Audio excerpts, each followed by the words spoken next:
Hai korang, hari ini saya nak cerita pasal asal-usul yang menarik salah satu minuman kegemaran ramai kat Malaysia, teh tarik. Mungkin ada yang tengah minum teh tarik sekarang ni atau baru plan nak pergi kena satu. Tapi korang tahu tak cerita di sebalik minuman legend ni? Jom kita korek. Mula-mula sekali, apa maksud teh tarik? Dalam bahasa Melayu, maksudnya teh yang ditarik. Nama ni datang dari cara buat dia yang unik. Teh tuang ulang-alik antara dua bekas dari tempat tinggi. Bila tarik-tarik macam tu, teh dengan susu pekat jadi sebati, teh jadi suam sikit dan dapat buih yang sedap kat atas tu. Tapi dari mana datangnya cara ni? Teh tarik ni asalnya dari komuniti India Muslim kat Malaysia yang kita selalu panggil mamak. Lepas Perang Dunia Kedua, gerai-gerai mamak ni mula muncul dekat ladang getah dan kawasan pekerja. Jual teh dan makanan ringan untuk pekerja-pekerja.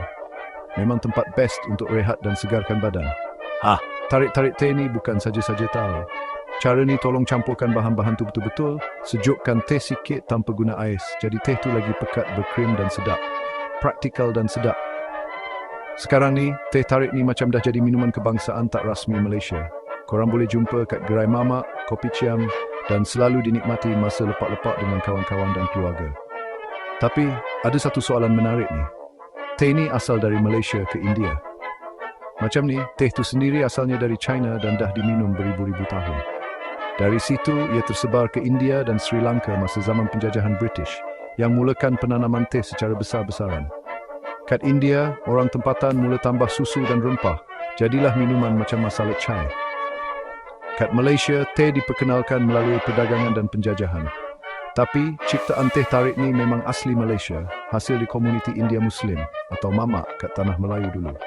Jadi, walaupun daun teh tu bukan asal sini, cara buat dan budaya teh tarik ni memang betul-betul Malaysia punya.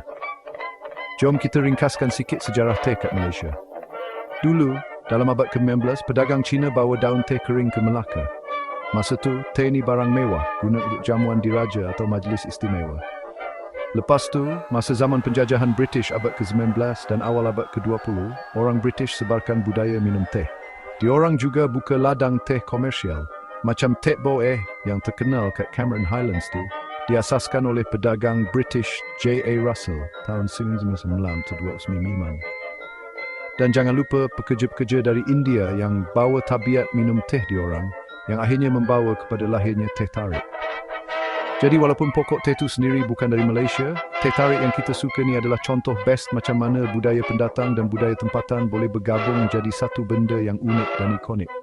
Lain kali bila korang minum teh tarik, ingatlah sejarahnya yang kaya dan campuran budaya yang buat dia jadi istimewa sangat.